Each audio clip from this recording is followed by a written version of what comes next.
And then I'm thinking analytically the entanglement between resource management and migration management or people management.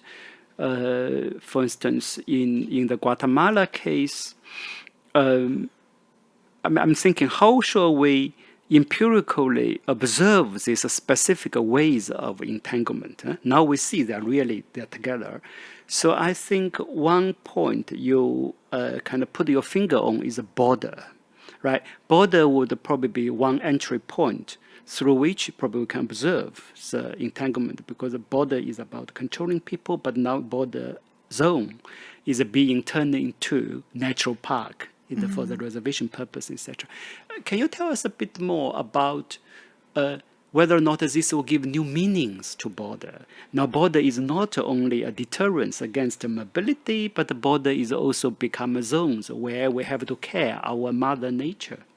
Yeah, I think it's really a way of naturalizing border making, of explicitly this connection with Mother Nature and the governance of nature, and then the governance of movement and people's mobility, and that very natural process of human mobility. So thinking about that intertwining in that way, and also thinking about practices of border making, whether that be frontier lines and perhaps the obfuscation of those frontier lines by creating reserves and outsourcing border making logics or border governing logics in that way, in that explicit process of territorialization, or also outsourcing that far further than just the territorial line of the training, the facilitation, the ways of thinking about practices of border making among populations.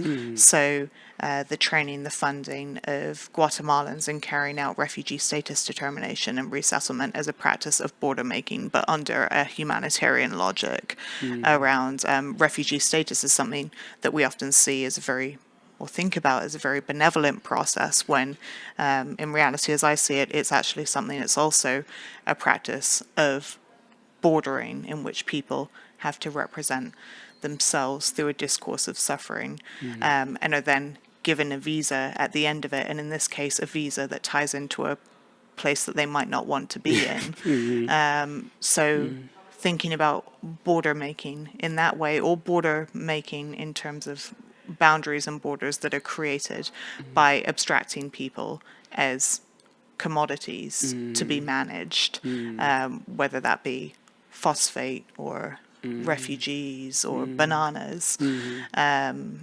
Yeah, so that's very interesting. I mean, of course, outsourcing here, we have different type of outsourcing, right? Is a kind of territorially you outsource to other country, or institutionally to other type of actors, and also I don't know what the word should we use, but outsourcing is also kind of a transmutation, right? The border control now is presented as a humanitarian program. Basically, you change the nature as if, right?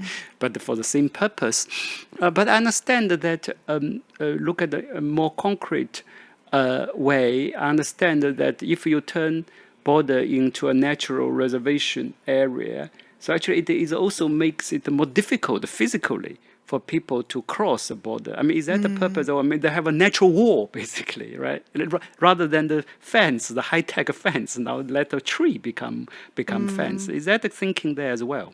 Yeah, and it also creates more laws too that people might violate in terms of are you violating the protection space, this reserve that you're now seen as trespassing. So what kind of other ways does that place people in categories of illegality?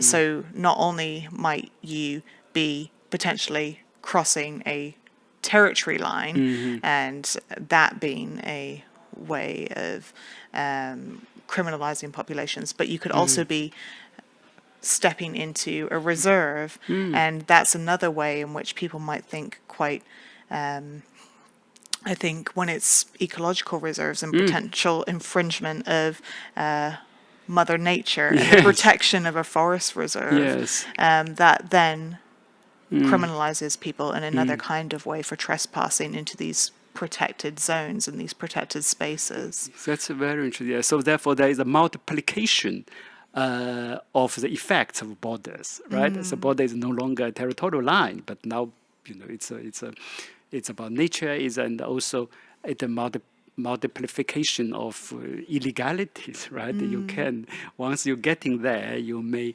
violate multiple laws, so therefore you will be held for responsible for different reasons. Yeah, that's very interesting.